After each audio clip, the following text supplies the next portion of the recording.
What's going on, everybody? It's Matt, aka the Lumberjack Landlord. Super excited to have a special guest with us here this morning. And yes, she has no idea what she is in for, but that's okay. She's getting used to that and taking the course. So, guys, I want to welcome Emma to the show. Emma, how are you doing this morning? I'm doing super good. How are you? I'm doing great. So, guys, this is somebody that I spoke about last week's session with Mike Zuber, talking about the Lumberjack Landlord 4321 course. But as you guys know, part of that course is getting your money right. And so Emma's about to start this course. And what we wanted to do today was just kind of talk, understand who she is, kind of where she's coming from, what's up with her, and kind of why she decided she wanted to do this. And then we'll kind of go through the rest of the stuff, as far as the property stuff goes. But first step, as anyone should know, in the 4321 Lumberjack Landlord course is you got to get your money right first. So Emma, tell us why you want to do the course. What was the impetus behind it? Why, kind of fill us in, kind of who you are, where you're at, what you think the course is going to do for you, etc. Definitely.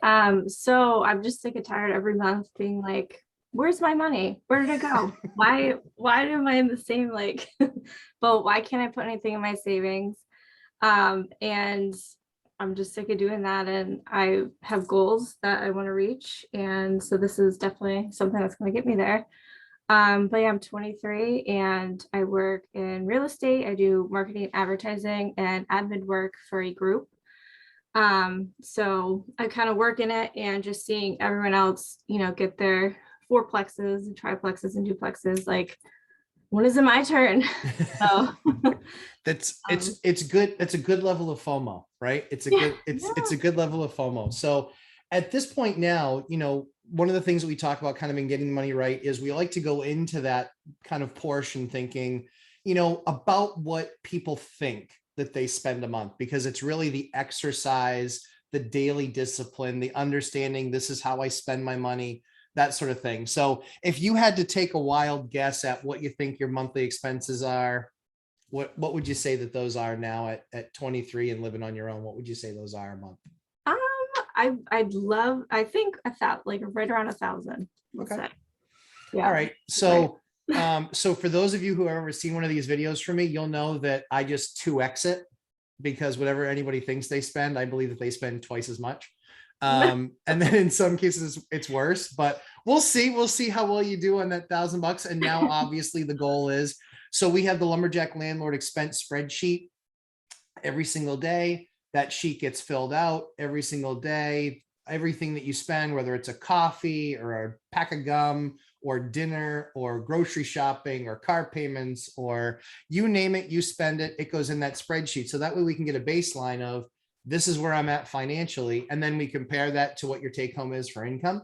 One of the things, and one of the reasons, guys, that we're really excited to have Emma part of this course is because she is 23 and she is on pace to obviously purchase her first property well before the national average of 33 years old, right? So even if it ends up being you purchasing in 2 years or even a year, 2 years, 3 years, we're still taking 5 or 6 years or 7 years off of what the national average is. That's what the goal and what we're trying to do here at Lumberjack Landlord is get people on the property ladder sooner, because our famous saying, and that we stole from somebody else, and I don't even know who we stole it from, but our famous saying is time in the market is better than timing the market. And so as we look at the finances over the next 30 days, and we appreciate Emma's willingness to be transparent, we're not going to go through her daily spend, but we will talk through different blocks of, hey, it's been 2 weeks, kind of where we at, and that sort of thing. So we appreciate her willingness to be the victim in this case, because again, we want to share this with everybody, give everybody understanding that most people are in the same boat. And then it comes down to making decision of financially, do I want a different and better and brighter future, or am I more concerned with living in the now? Yeah. So that's what this will kind of uncover over the course of the next 30 days, because we just do that expense spreadsheet for 30 days. Usually people see what their patterns are, and then they're able to adjust those patterns. And then it's another 30 days doing that. But concurrently, we're also doing the work in the market, trying to understand all the other different elements. Now, one of the things, Emma, that I think was kind of unique to your case was, and very good for you is, but it's also a double-edged sword. And I think you're kind of seeing that, which is the credit game. Yes. Yeah. It's, it still doesn't make sense. Like I Sure. so I have money in my bank account and I started late with credit. So I was drilled in my head like no credit is good. Like you don't want to have credit, any sort of credit, because it's debt, right? Mhm. That is bad. That's what I've been taught. But now that I have no credit, I can't do really anything with it. And I look bad. I look bad on paper. Like this Yeah. girl's 23, she has nothing to her Right. name, technically, what banks look at. So I did get a credit card about, I think 7 months ago Yep. now. Yep. And so it's just been working on that, building up my credit. So I look like somebody. Well, because guys, this is a very important lesson for those of you guys that are in your late teens, early 20s, and even in your 20s kind of period. The most important thing is not having bad credit. That's the most important thing in getting your money right. So the good news is you don't have bad credit. The bad news is you don't have any. And so the good news is that no credit is better than bad credit.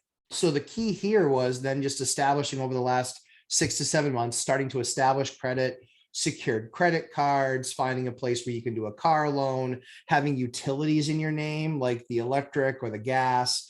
Those are all things that build credit because you get accounts in your name that show that you pay your bills on time.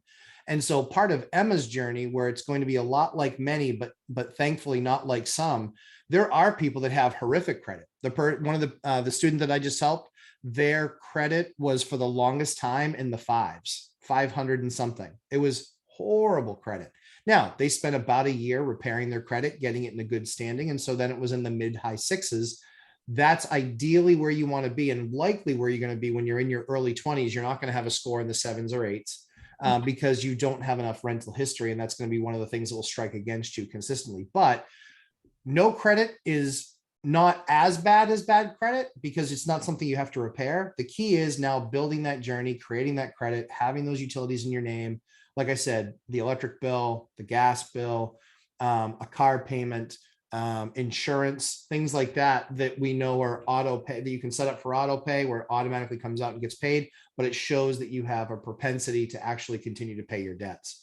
So that's something that's really important that, like I said, is going to be a difference for Emma and for her journey.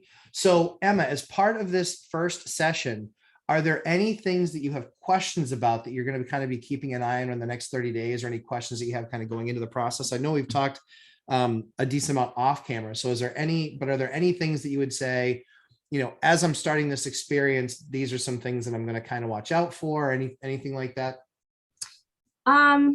I know we talked a lot off camera, but I mean, I had the idea of like calculating what was given or bought for me, like when we go Sure. out, like, because that would have been money I was Sure. spending, but I don't think that might be.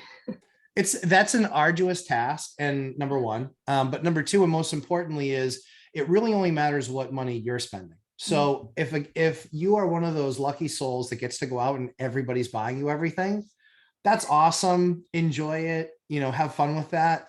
The key is, and if you can go out and you're going out for free, then going out doesn't really matter. So have fun with that. Enjoy it. Be 23. The only thing that you really want to watch out for is not doing that if you're actually having to pay for it, because every dollar spent is going to be something that keeps you further behind the 8 ball over that amount of time. And that's the last thing that we want to do. We want to make sure that you're creating that level of financial understanding, putting the things in place. Guys, this is something that's very, very, very critical. Is, one of the reasons that we were excited to have Emma join the course was because she's a hustler. She's a worker. She's a hard worker. And so we appreciate that at Lumberjack Landlord, because we know what hard workers look like, because we are them. But something that's really important is, give people an example, because I think that's really important too. Do you rely on your 9 to 5 job to pay your bills? Is that the only way that you pay your bills, is a 9 to 5 job? No, absolutely not. No. Right. And so one of the things that we talk a lot about is with social media and side hustles and doing secondary jobs. This is something that if you're going to get on the property ladder in your early 20s, you must think outside the box. So give people an example in the last 12 months, jobs that you've done to augment your finances. So nannying, babysitting, house sitting, pet sitting. At one point I had 2 W-2 ones, and then my side hustles. I really can't say no if you're gonna offer, to do something. I'm there. So, and then recently, like filling in for showings, doing open houses, opening the door, and things like that. Like, I value my time, and time is money. So Time is money. That's true. So if there's one thing that I think a lot of folks Emma's age miss out on, it is time is money. And so if you're spending your time not doing something that's earning you money, you're technically losing money, and it's like, it's okay to take a break. It's okay to blow off steam, all those things. I'm sure you still have found ways to have fun, even though you're not working 24/7, right? yeah. So it's easy enough, right? So again, the key that I want everyone to listen here is that it is not just the normal 9 to 5 job or whatever the primary job is. It's picking up money literally any other place that you can get it. It is house sitting, pet sitting, nannying, a personal assisting, like whatever it is, you're willing to basically do those things and say, hey, this is my time is worth X and I can do it for X. That's how you hustle your way into your first house. And that's going to be super critical moving forward, because I think a lot of people miss out on those very important steps. So I am very excited for the journey that you're going to be on for the next 30 days. And it will likely have plenty of painful moments, but it will always have that pot of gold at the end of the rainbow, where you can understand, okay, 30 days later, this is where I'm at, this is what we're doing, and kind of get there. So Emma, thank you very much for making yourself available for this and being so transparent. I know that this, it's not a comfortable thing to do. No, it's not. So I really appreciate that. And I'm sure all these other folks appreciate it. So as I always tell folks, we spend a lot of time putting together content for you. So please make sure that you subscribe and click the like button and watch Emma's journey from basically 9 to 5ing and side hustling to she will, over the course of the next few months, get her financial house right, put her in a place where she can then buy a house, and then she'll get on that lumberjack ladder and start climbing the way up. So so awesome to have you here. Really appreciate it. And guys, like I said, we look forward to this session. We'll probably do another one in a couple of weeks. We'll do another session just like this, where we'll take you through and see how you did kind of a mid checkpoint 15 days in. And we'll go through, just generally speaking, some of those numbers, and then we'll see where you're going to end up for the month. So Emma, thanks again for the time, and we'll talk again soon. All right. Sounds good. Thanks. All right. Take care. Bye.